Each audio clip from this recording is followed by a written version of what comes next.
परमेश्वर त्याच्याकडे बघतोय तेव्हा त्याच्याकडे काहीच नाहीये. आणि एक व्यक्ती आहे जो परमेश्वराच्या नावासाठी, समजायले, ते आपण ख्रिस्तामध्ये, हे बघा, आयुष्यभर दरिद्रीमध्ये आणि आयुष्यभर अडचणीमध्ये आपलं आयुष्य निघणार नाही, कधीच निघणार नाही. परंतु थोड्या काळासाठी जेव्हा आपण ख्रिस्ताकडे येतोय, लोकांचं, समाजाचं बोलणं, आई वडिलांचं बोलणं, समजायले, ह्या सगळ्या गोष्टीला आपण समोर जातोय. बायबल सांगते एक व्यक्ती आहे जो सगळं कमवायला लागलाय, पण जेव्हा परमेश्वर त्याच्याकडे बघतोय, बायबल सांगते त्याच्याकडे काहीच नाहीये. पण एक व्यक्ती असा आहे जो ख्रिस्तासाठी सगळं सोडायला लागलाय, पण जेव्हा परमेश्वर त्याच्याकडे बघतोय, परमेश्वर त्याला भरभरल्याला बघतोय. का? Hallelujah, hallelujah, hallelujah. बायबल सांगते जो माझ्या संग गोळा करत नाहीये, येशू काय म्हटला, जो माझ्या संग गोळा करत नाही तो काय करायला, विखरायला लागलाय. जगातले लोक ज्यांना ख्रिस्त माहित नाही, समजायले, सैतान आपल्याला दाखवते, बघ ते किती साठवायला आहे. ते साठवायला लागले नाहीये, ते विखरायला लागलेलं आहे. तुम्ही आणि मी जे ख्रिस्तामध्ये, समजायले, तुम्ही आणि मी जे ख्रिस्तामध्ये, ते आपण साठवायलो. याचं प्रतिफळ तुम्ही जिवंत असताना पण बघशिला, आणि याचं प्रतिफळ जे अब्रामाच्या उराशी जाशीला, जसं लाजारवरनं बघितला तसं खाली बघशिला, लेकरांच्या जीवनामध्ये बघशिला, तेव्हा देवाला धन्यवाद देशीला की देवा धन्यवाद, थोडं कमी आणि थोडं स्लो कमवलं असेल, परंतु आज माझी पिढी माझ्यामुळे आशीर्वादित आहे. Hallelujah, hallelujah, hallelujah, praise the Lord. अनेक वचन वाचा, नीतिसूत्रे 15 अध्याय 6 वचन. नीतिसूत्रे 15 अध्याय 6 वचन. न्यायीच्या घरात पुष्कळ धन आहे, हा, परंतु दुष्टाच्या द्रव्य प्राप्तीत संकट आहे. काय लिहिले? न्यायीच्या घरामध्ये, तुम्ही आणि मी ख्रिस्तावरील विश्वासाने, समजायले, तुम्ही आणि मी न्यायी आहे. बायबल सांगते न्यायीच्या घरामध्ये पुष्कळ धन आहे, परंतु पुढे काय लिहिले? अन्यायी व्यक्ती किंवा ज्या व्यक्तीला ख्रिस्त माहित नाही, परंतु दुष्टाच्या द्रव्य प्राप्तीत संकट आहे. दृष्टाच्या द्रव्य प्राप्तीत काय आहे? संकट आहे. ज्यावेळी सैतान तुम्हाला कम्पेअर करून दाखवायला सुरू करेल, बघ ते व्यक्ती प्रार्थना करत नाही, वचन वाचत नाही, ते किती आशीर्वादित आहे, आणि तू बघ प्रार्थना, वचन आणि चर्चला जाऊन धार्मिक राहून काय करते, त्यावेळी 3 वचनं त्या सैतानाने त्या व्यक्तीला दाखवा. इथं क्लिअरली सांगितलेलं आहे परमेश्वर की अन्यायी व्यक्ती कमवते, उधळण्यासाठी कमवायला लागलाय. तुम्ही आणि मी कमवते, आपल्या पिढ्यानपिढ्या आशीर्वादासाठी आपण कमवतोय. Hallelujah, hallelujah. आपलं धन टिकतंय. साईडच्या व्यक्तीला सांगा, आपलं धन टिकतंय. मला सांगू नका, साईडच्या सांगा, आपलं धन टिकतंय. आपल्या येणाऱ्या पिढ्या त्याचा उपभोग घेणार, त्याचा आनंद घेणार. आपलं धन टिकतंय. Hallelujah, hallelujah, praise the lord. जसं योबा जीवनामध्ये सैतान त्याच्या बायकोच्या जीवनामध्ये काम केला आणि तिला सांगितलं, जाऊन योबाला सांग, काय कर, आपली तत्व सोड, आपला परमेश्वर सोड, देवाला शाप दे आणि मरून जा. असे कितीतर लोक सैतान आपल्या जीवनामध्ये आणते, आणि हे लोक जास्त करून आपल्या जवळचे आहेत. म्हणून जवळ जे लोक आहेत ते वचनानं भरलेले असायला पाहिजेत. जवळचे लोक आपल्याला वचनातून सांत्वन करणारे, जवळचे लोक आपल्याला वचनातून सुधारणा करणारे असले पाहिजेत. जिथं चुकल तिथं वचनातून आपल्याला सांगणारे असायला पाहिजे. मी ज्यावेळी वचन वाचलं, तुम्हाला माहित आहे का, जर योबाची पत्नी तिथं त्याला ते बोलली नसती तर योबाच्या पुस्तकात जे 42 अध्याय आहेत त्यातले 4-5 अध्याय कमी झाले असते. समजाले? 4-5 अध्याय कमी झाले असते. का?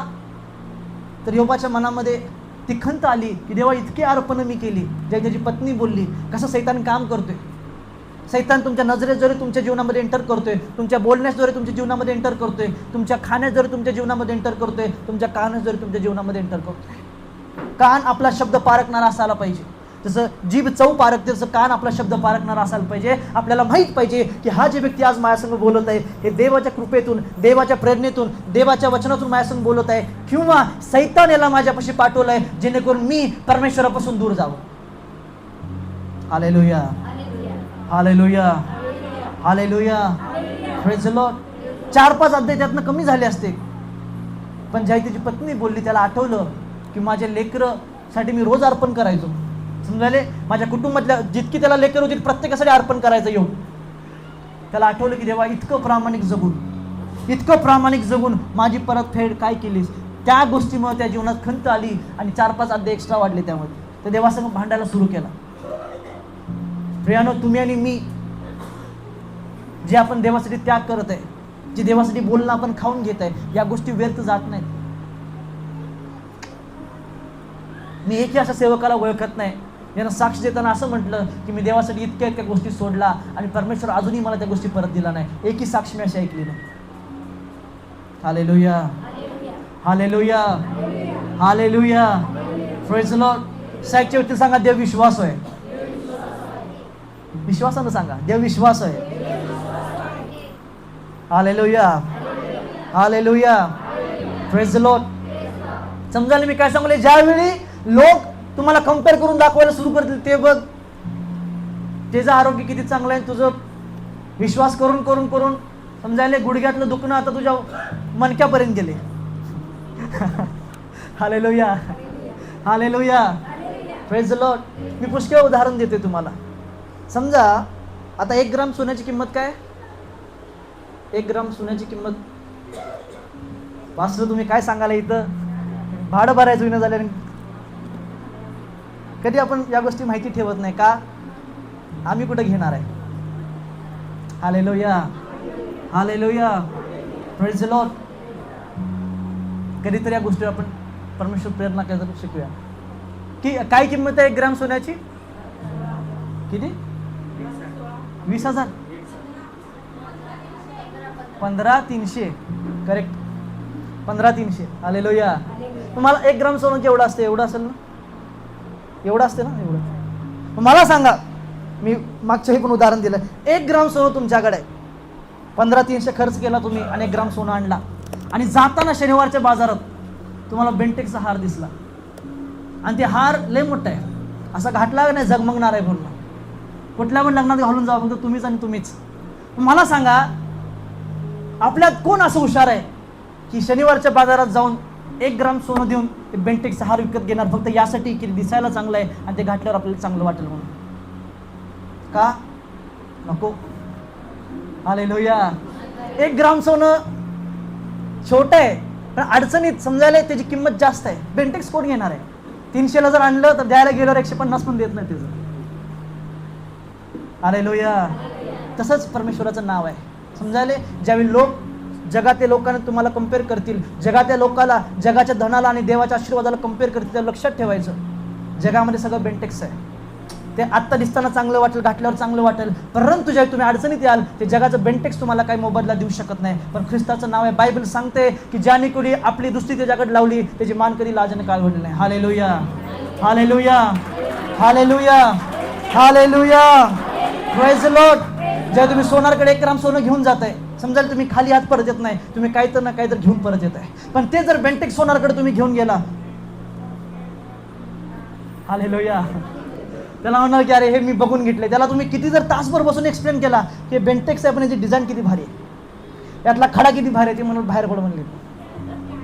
मला बेंटेक्सच्या हारशी मतलब नाही, मला 1 ग्राम सोन्याशी मतलब आहे. Hallelujah, hallelujah, praise the Lord. तसंच आहे की ज्यावेळी सैतान असे लोक आपल्या जीवनात पाठवल, जे लोक तुम्हाला तुमची पडती बाजू दाखवतील, जे लोक तुम्हाला तुमचे अजून कमी आशीर्वाद दाखवतील आणि जगाच्या लोकांसंग तुम्हाला कम्पेअर करतील, लक्षात ठेवायचं की जर त्यांचं ऐकून आपण ख्रिस्ताला सोडलं तर आपण ते सोनं देऊन बेंटेक्स विकत घेतलं. तोपर्यंत चांगलं वाटेल, घालताना एक लग्नात चांगलं वाटेल, 2 लग्नात चांगलं वाटेल, 3ऱ्या 4थ्या लग्नात घालून गेलं त्याचं सगळं पाणी उतरलेलं असते. समजाले, काळं पडलेलं पण सोनं, हालेलुया, चमकते. कधी पण घाला ते चमकते. हालेलुया. किती वर्षानं पण घाला ते चमकते. हालेलुया. साईडच्या व्यक्तीला विचार, ऐकत आहे काय? समजत आहे काय? सैतान असे लोक पाठवते. कधी कधी आपले आई वडील असतील, आपली पत्नी, आपले पती, आपलं भाऊ, आपला बहीण, आपला जवळचा मित्र, असे ब्रदर, असे सिस्टर. आणि सैतान तुम्हाला खचवायला जगातले लोक कमी आणि वचनातले लोक जास्त पाठवते. हालेलुया. पण लक्षात ठेवा, नीतिसूत्रे काय सांगते की अन्यायी व्यक्ती कमवायला लागलाय, पण ते कमवणं कोणासाठी आहे? न्यायी व्यक्तीसाठी. तू म्हणला कसं काही शक्य आहे? मी सांगतो कसं काही शक्य आहे. Hallelujah, hallelujah. मी सांगतो कसं काही शक्य आहे. काय झालं, एक व्यक्ती होता आणि ते प्रार्थनेला आला आणि त्याची काही तर अडचण होती आणि मला सांगितलं की असं अडचण आहे, प्रार्थना करा. म्हटलं ठीक आहे, म्हटलं प्रार्थना करूया. लक्ष देऊन ऐका, अन्यायी व्यक्ती कमवते कुणासाठी? न्यायी व्यक्तीसाठी. हे जगात जितके कमवायला लागलेत देवाला सांगायचं, देवा हे सगळं माझ्यासाठी कमवायला. त्यानं कमवलंय, पुष्कळ आहे त्याच्याकडं. मग त्याला मला सांगितलं की असं असं पास्टर प्रार्थना करा, असं आहे. म्हणजे ठीक आहे म्हटलं, मी प्रार्थना करतो. मी प्रार्थना केलं, त्याचं काम झालं, त्याला उत्तर मिळालं. म्हणजे मला भेटला, मला म्हटलं असं असं आहे म्हटलं, आणि मला काहीतरी द्यायचं आहे म्हटलं. म्हटलं माझी एक सवय आहे, मला कोणाचं गिफ्ट आवडत नाही, कारण लोकांचा स्वभाव असते देऊन परत त्यांनी बोलते, त्यामुळे मला ते आवडत नाही. मी म्हटलं मला नको आहे म्हटलं. नाही म्हटलं मी करणार. मी म्हटलं नको. मग ते विषय मिटला गेला. मग एक दिवस आला, ते गिफ्ट घेऊन आला संग. हालेलुया. लक्ष नाही, गिफ्ट महाग होतं, ते घेऊन आला. मी त्याचा सगळा आहे, त्यानं मला जन्म दिलाय, मी त्याला कमवून दिलं. मी काय केलं? मी न्यायी व्यक्ती आहे. Hallelujah, hallelujah.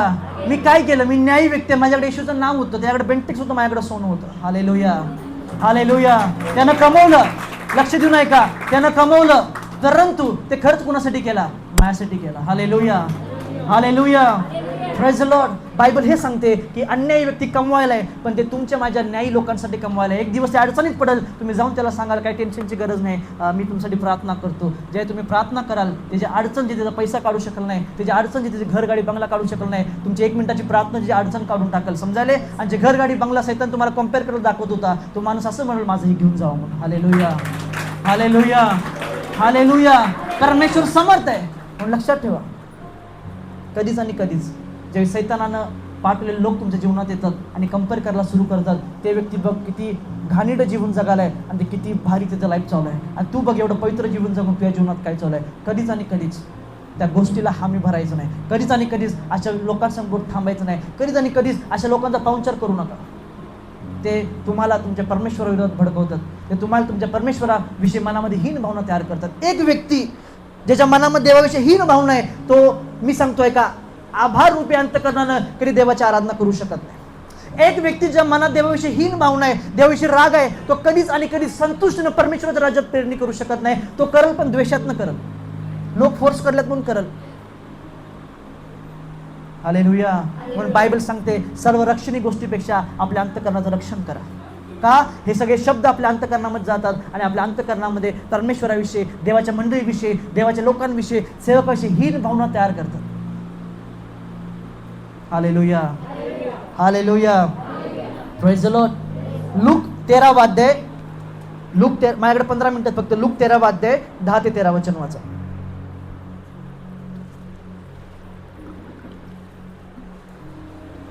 लूक 13 अध्याय 10 ते 13. रिहानजो फ्रिकालिशन.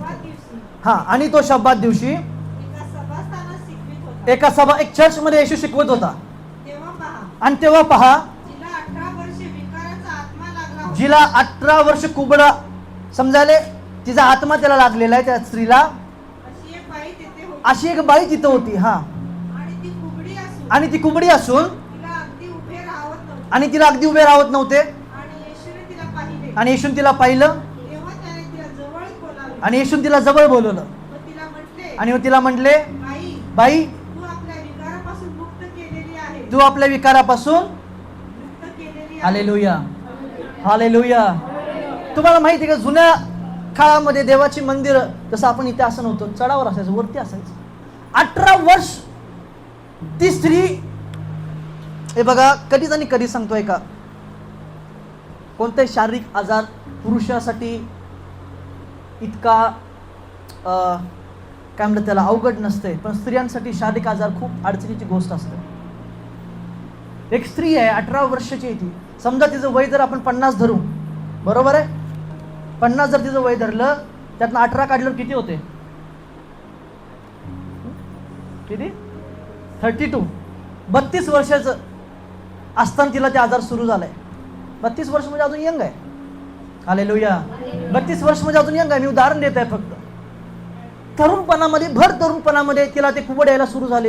आणि बायबल सांगते 18 वर्ष ती परमेश्वराच्या मंदिरात चालल्या. तुम्हाला काय वाटते, कधी 18 वर्षामध्ये एकही आत्मा, एकही व्यक्ती तिला परमेश्वराविषयी काय बोलला नसेल? हालेलुया. तुम्हाला काय वाटते, 18 वर्षामध्ये कधी आरशामध्ये बघून तिला स्वतःविषयी राग आला नसेल की काय मी 18 वर्ष कराले? तुम्हाला काय वाटतं 18 वर्ष कधी आणि कधी तिच्या घरातल्यानी किंवा तिच्या समाजाने तिला दोष दिला नसेल? योबाच्या पत्नीसारखे लोक क्षणाक्षणाला जगामध्ये भरून पडलेले आहेत, जे लोक देवाविषयी कमी आणि देवा